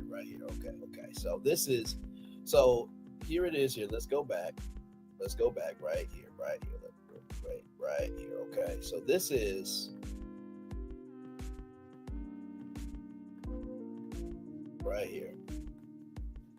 So ladies and gentlemen, this woman right here is the 47 supporters, and that's the president. So when America sees the bullshit, this is what his supporters and him and the president does. Oh shit!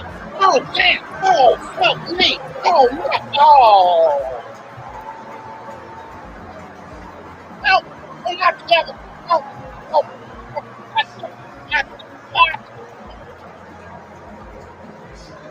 See, this guy is more confident in supporting his wife than 47 supporting the president. Okay, that's how bad this has got.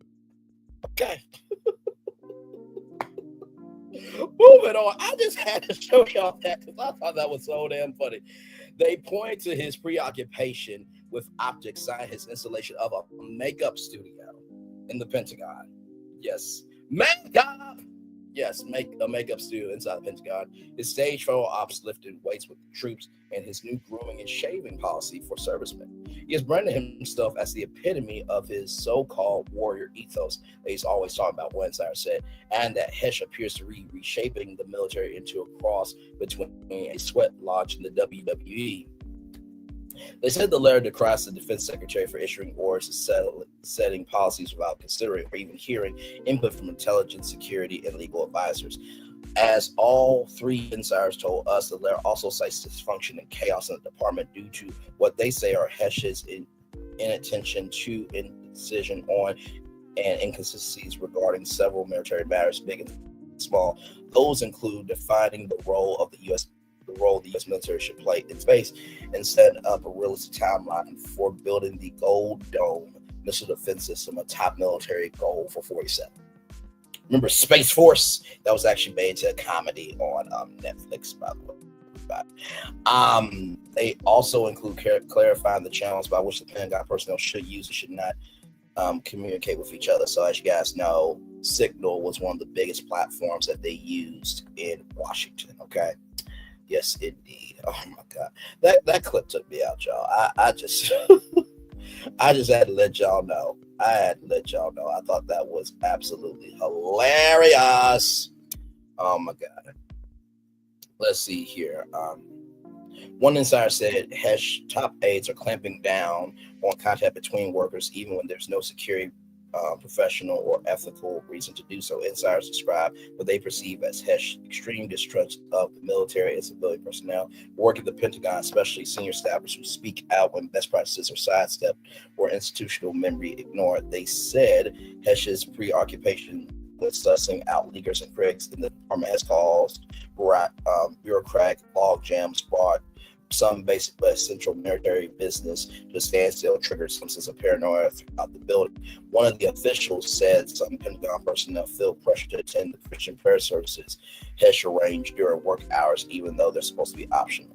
What the hell?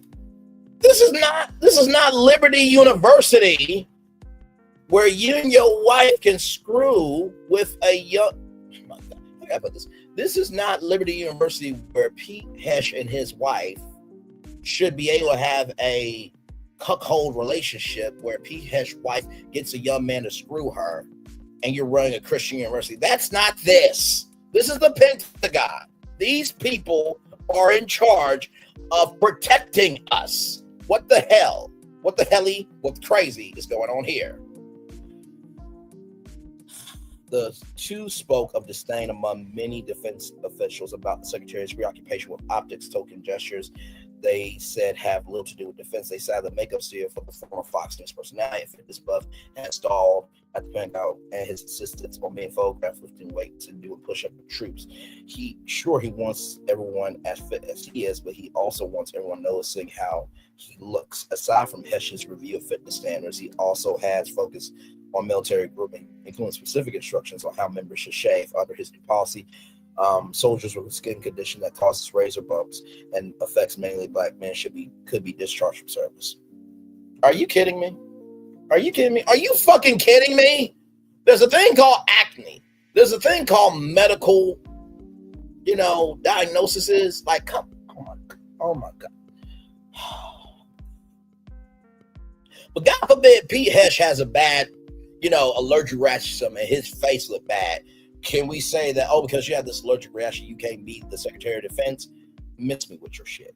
One insider point to current tensions in Europe and Asia and a full-out war spanning from the north to the south of the Middle East, and said with everything that's happening in the world, he's choosing to focus on razor bumps seriously. One also cited last month's mobilization of about 4,000 National Guard troops in response to protests over immigration raids in Los Angeles as an example of HESH ignoring his department's advice. Nobody in the building thought that was a wise idea, one of the insiders said. Few in the Pentagon also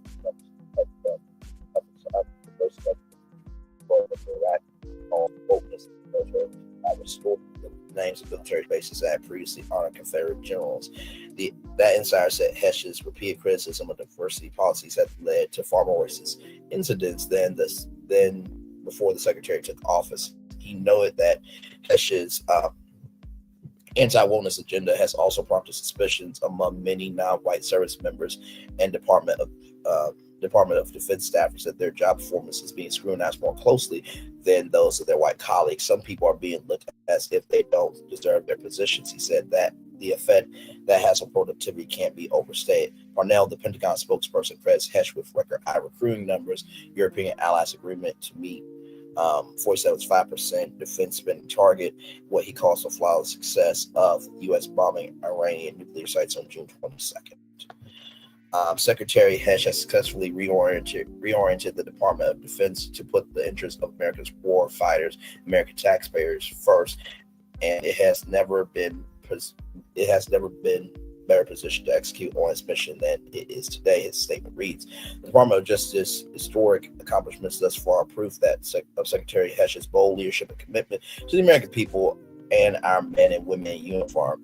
3 Pentagon officials we spoke with told us that there's a small group of their colleagues, including officers from all military branches except for the Coast Guard, and some civilian workers met at a private home in May to discuss how to get the word out about what they view as Hesch's incompetence.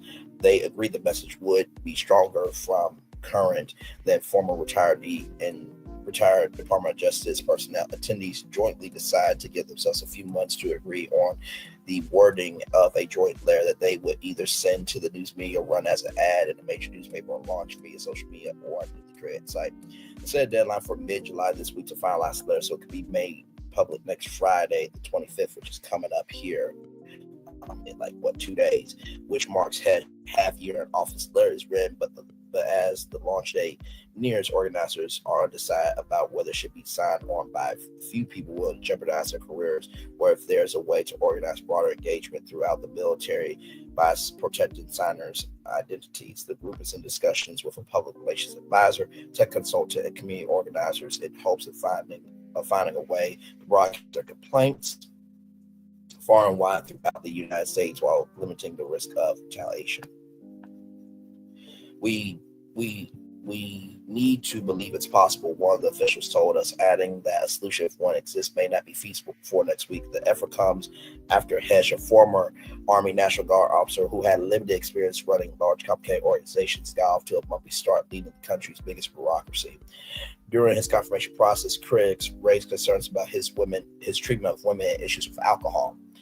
3 Republican senators, including Mitch McConnell, voted against his appointment, and J.D. Vance casting a tie-breaking vote. Less than 2 months into his tenure as defense secretary, a group of national security leaders discussed a planned military strike against the Iran-backed Houthis in Yemen on a group chat using a non-secure group chat on Sentinel that accidentally included the editor of The Atlantic magazine. The Sentinel Gate scandal caused 2 of Hesch's top aides and the chief of staff to the deputy defense secretary to be booted from the Pentagon. 47 ultimately fired National Security Advisor Michael Waltz, who organized the chat. So you're going to fire the person who organized the chat, but not the person who gave out the plans. Wow, okay. Meanwhile, several outlets report that Hedge shared sensitive information about the attack and Sentinel chain text with his brother, lawyer, and wife. Isn't there a protocol by you sharing information to other people? I cannot. God forbid if this would happen under Biden or Obama, my Lord Jesus, Republicans would be losing their heads, their vaginas, their dicks, and everything in between. I cannot. Okay. 47 at least hourly has been steadfast in supporting Hesch, who arranged for the military parade the president had long wanted, but was denied by Pentagon officials in his first term of office. And nobody came to it. It was mute. Hesch also embraced 47's American First ideas. The secretary's willingness to carry out 47's isolationist goals was starkly clear this week when he abruptly pulled about a dozen high-ranking military speakers from the Aspen Security Forum. 4-day summit in Colorado for years has drawn officials from Republican and Democratic administrations to publicly share ideas with the world's leading national security and foreign policy experts. So wait a minute. Oh my God. This fucking idiot has a career. Oh my Lord. Okay. So you mean to tell me that this forum where Republican and Democratic administrations come to share ideas that can help the world, you pull them out of it because 47 doesn't want to work with people across the aisle? Okay. All righty, let's roll on. With the world's leading national security and foreign policy experts. In a statement to Just the News, Pentagon Press Secretary Kingsley Wilson derided the event for promoting the evil of globalism, disdain for our great country, and hatred for the President of the United States. Guess what? The people of the United States hate the president too. In case you did not know, what the hell? And not to mention, you do have to work with foreign adversaries. Like, there's a deal with TikTok happening. What the hell? What the hell? What the crazy going on here? One attendee of the conference told DailyMail.com last Thursday that the Defense Department's absence from the event is a worrisome sign that Hesch is sealing the military off from outside opinions and potentially helpful input. Another cancellation another call cancellation, boneheaded, and it is.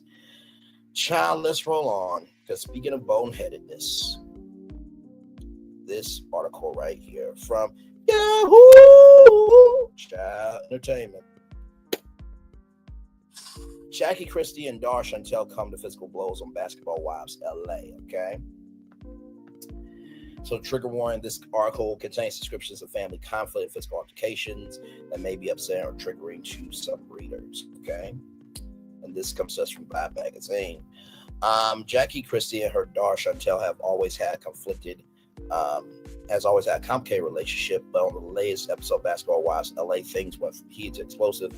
What started as a build-up of tension between mother and daughter quickly spiraled into a physical altercation that left fans stunned. Security stepping in on the latest episode, which aired Monday night, July 21st, so 2 days ago. Chantel, who officially joined the cast full-time this season, attempted for what felt like the umpteenth time to have a real conversation with her mother about their past issues. But once again, the talk went nowhere fast. Chantel's aggressive, no-nonsense delivery clashed with Jackie's passive, deflective tone, turning what could have been a breakthrough moment into yet another breakup. It all started when Chantel declared she would be moving forward with Jackie in her life and stormed off from their sit-down, only to double back with a string of insults toward her mom as Jackie calmly tried to guide Chantel to exit her room. She warned, "You can't bully anymore." Chantel, clearly frustrated, wasn't having it and fired back, turning a heated argument into a shocking physical altercation. Jackie, clearly operating from old school parenting playbook, lunged at her daughter with closed fist, causing Chantel to stumble back. "Shanti, I will knock you out. I will knock you out," Jackie shouted as security rushed to separate them, but stunned Chantel fired back, calling her mother a dumb-ish, her words, not mine, and threatened to call her father, Jackie's husband, Doug Christie, to tell him exactly what went down. Now, I'm just going to say this. Her calling dad ain't going to do shit. Because you, the daughter, that's his wife. Okay? So here trigger warning for everybody. I wanted to give you an opportunity to clean your name up. If this I how you need want to clear my name up? Chantel, listen. If this how you I need to clear my name up? Girl, stop. Do you hear yourself? Stop. I need to clear my name I'ma say up? this. Please say it. I and love record you. it while you're I at ain't it. recording So nothing. you can I run look it back to to see. Dad I and look. Douglas and Stop. continue to lie to them and tell them that Oh what my happened God. didn't happen. Shenny. So that when they see this, they see you for the violent individual that you are. Stop? No, I'm not going to stop. Okay. And I'm not going to let up. And I'm Well, going to guess speak what the I truth want to you to do? every I want single you to time. I get have up. zero respect I want for you to get up and leave Zero my room. respect for Get you. up and leave my room. Zero Okay, respect for bye-bye. you. Okay. Go ahead. Thank Just you. leave. You look very Thank you cute. for wasting my time. Bye-bye. Thank you, bro. Bye-bye. Have a great night, girl. Bye-bye. Have a good night, girl. Good night, sweetie. Good night. Be well. Good night. I Seek will. help. That's a much better exit. You right. Good night. You right. And I you love think you. you look better? Bye-bye. Do you think you look better? Do you think that you fixed the situation? Because you're sitting here looking stupid. I don't. Look how you I look don't. as a mother, Jackie. If you don't Look how get you look as a mother. Get out of my room. Don't touch Jenny, me. I will Don't. Let me go. Let me go. Let me go. Bitch. Let me go. No, you guys You put your hands on me? Let me That's go. the end of it. That's the end of it. That's the end of it. You put your hands on I'm me? going in my room. Call Dad. Get him on the line, Jackie. Call Dad. You goofy as Chantel, you push first, child. Okay. While the physical altercation was shocking for longtime fans of the show, it wasn't entirely out the blue. Jackie and Chantel have had a rocky dynamic for years. The emotional baggage between them has always been a part of their storyline. Chantel has previously accused Jackie of being controlling, emotionally unavailable, especially when it comes to how she handles her children. She's also publicly expressed frustration over what she sees as favoritism, particularly how Jackie has treated her versus her older sister, Takari. Jackie's daughter from previous relationship has gone on record in past seasons about feeling she was treated differently because of her darker skin tone, basically colorism. That conversation about colorism has loomed in the Christie family, and Chantel has often been stuck in the middle trying to navigate all. Now that Chantel's on Basketball Wives as a full-time cast member, the cameras have zoomed in on the emotional wounds between her and her mother, playing out for the world to see. Fellow cast members such as Brittany Renner, Ming Lee, and Zada, others have sided with Chantel after hearing more about her stance against her mother after the fight aired. The internet also had a lot to say. Fans were divided, with some side with Jackie arguing that no matter how intense things get, you never lay your hands on your mother. What your role? I don't care what your mom do. You never lay hands on your mom. Respect her. Best thing you could do is walk away, but she did. She's the problem. Others pointed out the generational trauma at play, acknowledging While both women have valid feelings, therapy is long overdue. One fan tweeted, "I can never talk to my mama like Chantel does Jackie. I'll bet not to next week for real." Casket, the church, the burial plot, the food, and everything else would have been already paid for if I did a fifth or half of that. So I feel you to that commenter. Another viewer, after watching, I've seen Jackie try to talk to her multiple times. Every time Chantel gets super aggressive and won't get to the point. If I throw a jab or two, then Jackie dismisses the convo and deflects. Both of them need to get therapy. And her pushing your mom and not thinking she's going to 2P. She was crazy. The physical blow up wasn't just about a single argument. It was clear about years of built up resentment, tension, emotional baggage that finally boiled over as a publication. Neither Jackie, Christie, Doug, or Chantel have addressed the fight publicly, but the preview of the upcoming episode seems to dive deeper into what happened that day. So, child, listen.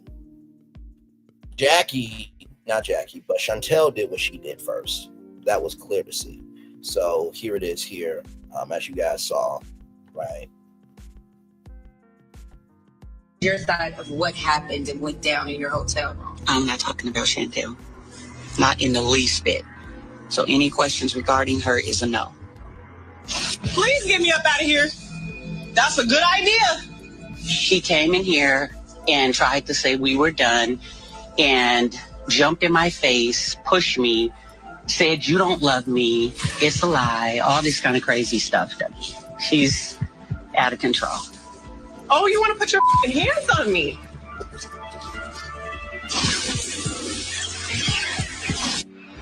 She swung on me. She swung on you? People start grabbing and holding. Security grabbed me. Security grabbed her. I never thought that it would get beyond the point of mother and daughter having a brawl in Hawaii. For her to put her... Jackie, if you don't How you look as a mother? Don't touch me. I'll knock you out. And tell us to the cameras, we didn't have this issue. We didn't? No. So we've had a great relationship? Shani, have we not? Have we had a great relationship? Okay, then you should probably be able to share with me why you feel that. Mom, I'm asking you a rhetorical question. I feel like there's a huge difference between Jackie, the mother, and Jackie, the personality. And I think that version of Jackie is who came and sat down in front of me right now. I don't want to be a part of the lie. All as I know. So sad. All as I know. This is sad. It isn't. It is. All as I know sad. is I agreed to sit down again with you to have this conversation for you. It ain't for me. I wanted to give you an opportunity to clean your name up. If this is how you want to clear. So this comment here, this tantrum, Chantel is throwing, so exhausting to watch. Your mom's literally speaking to you, not at you in a calm tone. It was open for resolution, but here you go with the custody, yelling, the gaslight, then harass her through the hotel like you wanted to fight your mama. I would pop my child to shit. Bob, go to bed, leave me alone. Jackie swings first, her daughter shoves first. Change the caption, Jackie was not wrong. So as you can see here, a lot of people are agreeing with Jackie. You know what I mean? So one person says how she treated Takari, that Jackie deserved it. Please, let's not act like we haven't watched Jackie season after season. We've seen her create drama, lie, constantly throw the rock in her hands. We know Jackie is not even close to being innocent. Regardless, not cool. So here is this. This was from Carlos King. Okay. Here we go. Your daughter is a cast member this season. Going into this current season, is that something that you were approached in terms of being okay with it? Or did you find out she was a cast member by filming or her telling you? No, she has actually been a cast member for years, since 2018 or before. You know, she used to make appearances on it. Yeah. She's my daughter. So she had a contract from 2018. I don't know what the thing was. She would make appearances, but she hadn't officially signed on until this season. And I had spoken to the network and first. We had talked about if she would have interest in it. Then I spoke to my daughter to see if she would have interest in it. And, you know, she's always been kind of hesitant, like, I don't know, Mom, that's really not my thing. That's more your thing. I'm really into that. So I was like, would you want to come on like as a full cast member? Because I know, you know. Your daughter is a cast member this season. Going into that, to sit down with your mother, because prior to the camera. So it says here, Jackie even shared that she was happy to have her daughter on the show. So it says here, you can't always invite family to the table. Seemed like the daughter switched up. When the lights came on, she couldn't be my kid because the disrespect would not be tolerated. Chantel needed BBW basketball wise to prove her income, to win that custody battle. She could move to Cali. Jackie definitely helped her. Jackie's love Mary men. This as soon as she said, I'm asking a rhetorical question, told me everything I need to know. Chantel took that chance and literally made a complete mess of herself. Chantel moved into the same building as her mother, all the place she could have chosen. Safe to say the relationship wasn't that bad, that part. Finally, everybody here, Health-Ade got sold to Generous Brands for $500 million. Okay.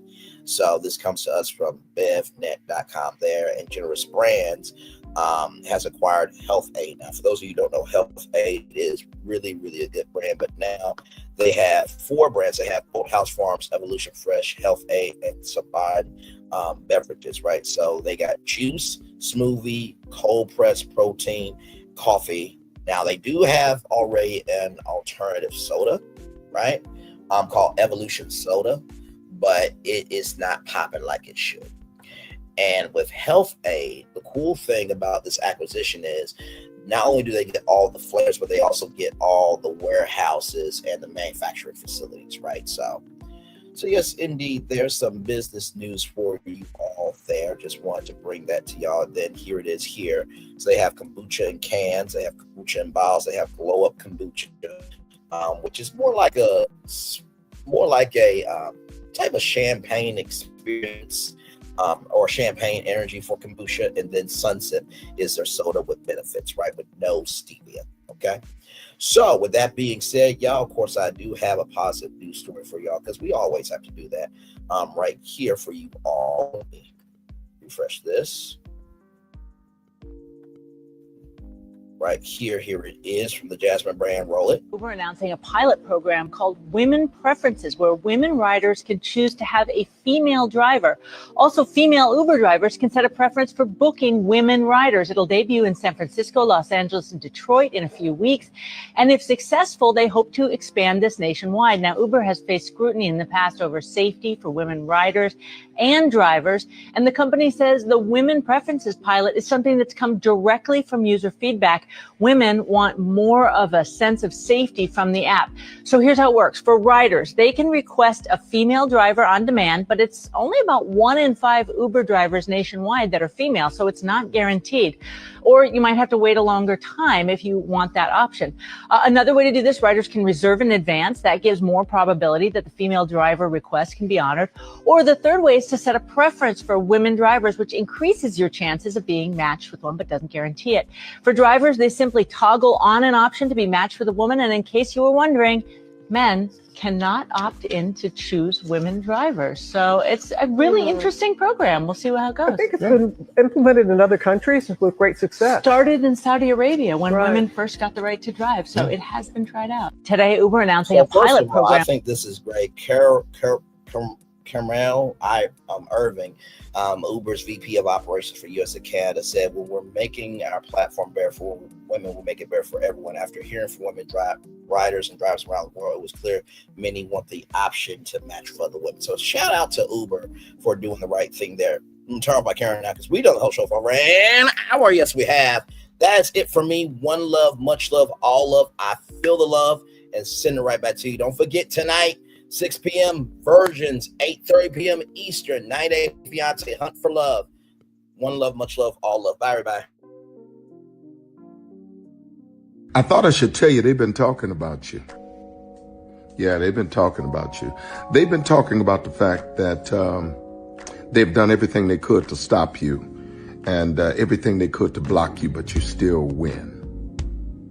They've been talking about the fact that They have undermined your success, and they have tried to sabotage your seasons. But you keep winning.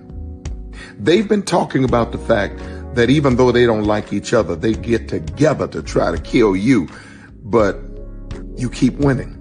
They've been talking about the fact that you were voted least likely to succeed, but like cream, you keep rising to the top. They've been talking about how they tried to burn your world down, but like the phoenix, you rose from the ashes. They've been talking about you. And you know what they say? Oh, she's just lucky. He's just lucky. But no, you ain't lucky. You're anointed. You got something on you. You got favor on you. You got power on you. You were born to win. Now, they can call it luck, but it's grace. They can call it luck, but it's favor. But whatever they call it, it doesn't matter, because you know what God calls you? Do you know what God calls you? A winner. Because here's the thing, a good streamer can find other content.